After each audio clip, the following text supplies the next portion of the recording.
The First Descendant's a game making a bit of a splash right now. It's completely free to play, a third-person shooter looter that's sort of similar to games like Remnant 2 and Destiny 2. If you enjoy player versus evil shooters, you'll definitely love this game. Team up with up to 4 other friends or randoms and take on missions on sandbox maps or dungeons. Critic reviews on this are around 6 out of 10, but user reviews, well, those are pretty positive, especially from Google users, PlayStation users, even Xbox users are rating this pretty well. A lot of people are having a blast playing this game. Like with any mass multiplayer game, there are server issues, but once you get past those, it can be pretty fun. Even if this is not your type of game, it's free to play, so it's definitely worth the download. If you're like me, you might be wondering, does it run on the Steam Deck? Well, the game's compatibility on Steam Deck is unknown, but it does launch without any issues. In the graphic settings, everything here, I have it on the low preset. I turned on AMD FSR unbalanced. With those settings, the game hovers between 30 and 35 FPS on Steam Deck. It does get drops below 30 and can feel a bit sluggish. The game did crash on me and I got this message asking me to check the minimum system requirements. So eventually I ended up locking the frame rate to 30 FPS. And with that, it did solve the crashing problems. Overall, Steam Deck does struggle with the game. It can't hold a solid 30 FPS even at the lowest settings. But you know what? The game's playable, at least in normal difficulty in the starting areas where the progression is pretty simple. If you do have a slightly more powerful gaming handheld like the Rog Ally or the One X Fly, you should get a bit better performance. I have here the One X Fly player. It's similar in spec to the Rog Ally. It does have a 1080p 120Hz screen. With the lowest settings on this thing, I'm getting between 45 and 50 FPS. So I guess the extra hardware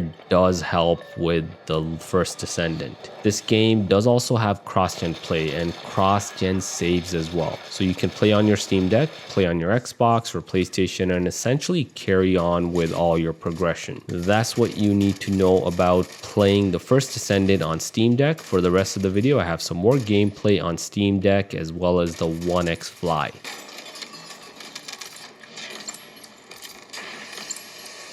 We're receiving sightings of a powerful Vulgus unit. If we defeat him, the rest will retreat.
Alpha has authorized access to the Ancestors' facility. You can call that authorization. It's not your concern. We've exchanged some harsh words.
This terminal also does not contain the ancestors' data. However, Descendant, I sense that the transmission of the ancestors' data is happening close by. That is most likely where the enemy command center is located. As the enemy serial instance network, transmitting data over a long distance would have been impossible. This means we still have an opportunity to retrieve the ancestors' data.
Transmitting the ancestors' data to an external location. I'll send the details to Bunny.